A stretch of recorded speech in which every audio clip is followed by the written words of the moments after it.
Salut les amis, mes gueuses et mes gueux, c'est moi le clochard magique. Donc petite vidéo des humeurs du clochard magique, je crois que c'est la 7e si je ne m'abuse. Alors je reviens de l'hôpital Mitaka, voilà, c'est là où je vais à l'hôpital pour aller faire traiter mes questions liées à la sarcoïdose, etc. Donc pour celles et ceux qui ne savent pas ce qu'est la sarcoïdose, je vous mets le lien vers ma vidéo pour vous parler de ma maladie chronique, auto-immune, contre laquelle je ne peux rien faire. Et qui me gave bien, quoi. Mais voilà, enfin, je veux dire, une maladie cool, si ça existait, ça se saurait. En tout cas, là, on peut vraiment sentir l'arrivée de l'hiver ici au Japon, ici à Tokyo. Et je sais pas pourquoi, alors que moi, je suis vraiment quelqu'un de très frileux, je déteste le froid. Mais au Japon, à Tokyo, il y a une odeur, en fait. Et ça me rappelle vraiment les premières fois où je suis venu ici. Ça me rappelle beaucoup mes premiers émois ici, parce que je me rappelle quand je venais pendant les vacances d'hiver, pendant 2 ou 3 semaines, et à une certaine époque, ma copine était de Shizuoka, donc on allait voir ses parents là-bas, je restais à Shizuoka, c'était vachement cool. Puis en fait, ce que j'adore, c'est qu'en plus avec le froid, vu qu'il est, est-ce qu'on peut dire qu'il est sec ? J'en sais rien, je ne suis pas météorologue. Mais en fait, je sais pas, avec le froid, t'as vraiment l'odeur de la cuisine, des mets qui va dans l'air. Et c'est super agréable. Donc ça, c'est vraiment quelque chose que j'adore vraiment ici. Et je sais pas pourquoi, j'avais tendance à dire que l'automne ici était ma saison préférée. Parce que c'est beau, et puis parce que je trouve que le climat me correspond plus. C'est-à-dire qu'on peut encore s'habiller en short, ou même on peut s'habiller un petit peu plus pull, etc. Ça va toujours bien. Mais ouais, en fait, tout ce qui a trait à l'hiver, en fait, j'aime beaucoup ici. Et puis c'est super chaleureux, il y a les décorations. Enfin bon, au Japon, les décorations, ils les foutent genre « Ah, c'est novembre, c'est bon, on va mettre des guirlandes et un sapin ». Ils sont vraiment au taquet, en tout cas vachement plus que chez nous en Suisse. Et voilà, donc bon voilà, de toute façon dans mon quartier il n'y a pas de décoration, ils s'en battent un peu les steaks je pense, parce que le quartier où j'habite à Ikebukuro c'est vraiment au centre du centre, mais c'est pas une avenue fréquentée, c'est très résidentiel et ça reste très local. Et je pense que vous l'avez remarqué, il n'y a pas de sapin ni quoi que ce soit à l'horizon, mais vers la gare, oui, on a.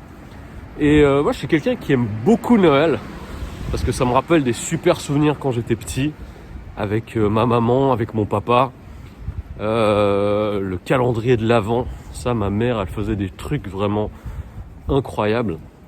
C'était que le soir du 30 novembre, pendant que mon frère et moi on était en train de dormir, parce que je dormais dans la même chambre avec mon frère, pendant la nuit elle installait le calendrier de l'Avent. Et je me rappelle, elle avait mis un truc une fois, j'avais halluciné. Mais j'étais un gamin, je devais avoir 10-11 ans. On avait une espèce de corde dans notre chambre, à mon frère et moi. Une corde sur laquelle étaient attachées toutes nos peluches. Et un soir, elle a enlevé toutes les peluches et elle a accroché à la place des petites boules transparentes dans lesquelles il y avait un petit bout de papier qui indiquait le numéro du jour, hein, donc si c'est le 1er décembre, le 2e, etc. Et en fait, quand tu l'ouvrais, t'avais un petit cadeau. Donc t'avais un petit chocolat, où il y avait genre une pièce de 2 francs, une pièce d'une thune une fois, ou genre des fois, ce que mon frère et moi on attendait le plus, c'était un petit message dedans qui disait va voir maman. Et on venait avec le petit bout de papier, puis elle nous donnait des surprises. Et des fois c'était des cartes Dragon Ball Z, des fois c'était genre des livres, c'était des stylos, des gommes. Et franchement ça c'est... En fait chaque fois que Noël arrive, moi ça me rappelle directement ça, parce que c'est tellement des beaux souvenirs avec ma mère. Et si un jour j'ai la chance d'avoir des enfants, c'est clairement quelque chose que je vais faire. Et d'ailleurs aujourd'hui c'est la Saint-Nicolas, le jour où je fais cette vidéo. Et je vous souhaite une joyeuse Saint-Nicolas, trop cool. Donc Noël, en plus voilà, il y a le côté on se réunit en famille, on se réunit avec les potes, on mange des bons trucs. Et le bon souvenir que je garde aussi de Noël depuis le lycée, c'est que moi j'ai pas mal de potes musulmans, des potes orthodoxes, etc. Bah oui, ils fêtent pas Noël. Et du coup, nous ce qu'on faisait, c'est qu'on faisait le Noël en famille, et on faisait également un Noël entre potes pour être avec nos amis qui avaient renié Jésus-Christ, notre sauveur. Ah bon, moi je dis ça, hein, je fête Noël, mais moi je suis bouddhiste à la base. Noël, le nazarien et tout ce que vous voulez, c'est pas vraiment notre truc, quoi. Mais voilà, c'est vraiment quelque chose, une période de partage, de bonne humeur. En tout cas, ici, si vous avez la chance de venir au Japon pendant l'hiver, il y a vraiment quelque chose dans l'air, en fait. Et autant ça me rappelle mes premiers voyages ici, comme je vous ai dit là, il y a quelques minutes, autant il y a un petit goût de mon enfance aussi, où on est un petit peu émerveillé, on kiffe, en fait. Et je crois que l'odeur que je préfère au niveau de la bouffe, c'est quand tu passes devant un restaurant de grillade, de yakitori et de marche arrière du bus Sagawa. Et ouais, c'est juste trop cool, quoi. Et d'ailleurs, la bouffe qu'il y a ici en automne et en hiver, pour moi, c'est... Est-ce que j'ose dire que c'est la meilleure bouffe ? Allez, oui. Parce qu'il y a un poisson qu'on mange souvent en automne, ça s'appelle le sanma, poisson typique, et c'est trop bon. Bon, y a pas mal de galères à ce niveau d'un point de vue écologique. Les pêcheurs japonais sont obligés d'aller chercher toujours plus loin parce que le sanma, ben voilà, hein, je pense qu'ils en mangent un petit peu trop. Et il y a d'ailleurs, je crois que c'est à Mejiro. Est-ce que c'est à Mejiro ? Je sais plus exactement où c'est à Tokyo, mais il y a un festival du sanma pendant l'automne. Et en fait, on peut y aller, c'est au bord d'une petite rivière. Et on peut manger des sanma à gogo. Donc malheureusement, là, cette année, j'y suis pas allé. Mais je suis un grand fan de sanma, je trouve ça trop bon.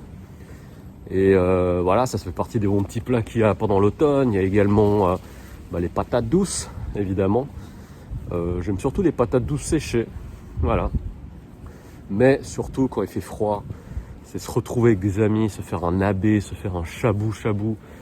Et ça d'ailleurs, je pense que je vais faire un nouveau format de vidéo dans lequel je vais vraiment aller vous montrer de la manger en fait, puis vous expliquer un peu ce que c'est, dans quel quartier j'aime bien sortir manger, quel genre de bouffe. Voilà, parce que j'ai travaillé également en tant que journaliste culinaire pendant un moment. Et voilà, en tant qu'épicurien et amoureux des bonnes choses de la vie, ben j'ai vraiment envie de partager ça avec vous. Surtout que, voilà, vous n'êtes pas sans le savoir, la cuisine ici est tout bonnement hallucinante. Et pas seulement la cuisine japonaise, hein. La façon avec laquelle est-ce qu'ils revisitent la cuisine asiatique évidemment, même si des fois je trouve que c'est un peu trop fade, parce que la cuisine japonaise c'est pas forcément une cuisine qui est très relevée, c'est une cuisine qui est très subtile à l'image des gens. Donc dis-moi ce que tu manges et je dirai qui tu es. Mais ouais, là, par contre la cuisine européenne, dont la cuisine française, hallucinant, vraiment incroyable. Et ça va vous sembler bizarre, mais moi, le meilleur gratin dauphinois que j'ai mangé de toute ma vie, c'était à Tokyo. Et j'exagère pas, hein, vraiment. Et le gratin dauphinois, j'adore. D'ailleurs, dédicace à Valette, mon pote Valette, qui est un maître en matière de gratin dauphinois par ailleurs. Mais bon, voilà, le gratin en question, je l'avais mangé au parc Hayat de Shinjuku, au restaurant le New York Grill. Donc voilà, c'est genre... c'est des repas genre à 100 000 yens, quoi. Donc forcément, on peut s'attendre à quelque chose d'assez particulier et spécial. Mais voilà, et voilà, c'est juste pour vous partager des bonnes vibes, une joyeuse Saint-Nicolas, mon amour de l'hiver, cette saison, alors que c'est pas du tout le cas, hein. À Genève, j'étais pas vraiment fan de devoir pisser sur ma poignée de porte pour ouvrir ma voiture ou ce genre de choses, mais là je sais pas. J'aime pas le froid, mais j'aime bien l'hiver au Japon. Il y a vraiment un esprit, il y a une vibe cool. Et aussi là pour les fêtes de fin d'année avec ma femme, on va partir à Kagawa et à Ibaraki pour aller rendre visite à ses grands-parents respectifs. Et je vous cache pas que je flippe un petit peu parce que c'est une rencontre importante. Et c'est pas forcément des gens qui ont été très en contact avec des étrangers. Mais je pense que ça va bien se passer. En tout cas, ils ont l'air de se réjouir de me voir. Après, reste à voir comment est-ce que je vais être cuisiné là-bas. Mais je pense que ça va être cool. Puis je me réjouis, quoi. Moi, j'aime bien les papis et les mamies japonaises. Ils sont gentils. D'ailleurs, je ferai une vidéo également sur les petits vieux au Japon. parce qu'il y a des trucs cool et des trucs pas cool à leur sujet. Je pense que vous l'aurez compris, c'est surtout du sarcasme, mais toujours avec une bonne humeur, une bonne vibe, pour partager des bonnes choses avec vous. En tout cas, bah voilà, merci beaucoup de suivre ma chaîne, les humeurs, ce genre de choses. Et pardon, je vous ai dit que je revenais de l'hôpital. Bah, je ferai une vidéo sur mes expériences du milieu hospitalier japonais, parce que je connais très bien depuis, on va dire depuis 5-6 ans, hein, entre la fois où je suis allé à Kyoto et qu'on m'a mis un doigt dans le cul là-bas. Et vous en saurez bientôt plus. Allez, je vous fais des bisous et n'oubliez pas les réseaux sociaux @airforce1, puis le Tipeee si vous voulez soutenir les vidéos. Gros bisous, c'était le clochard magique. Bonne Saint-Nicolas.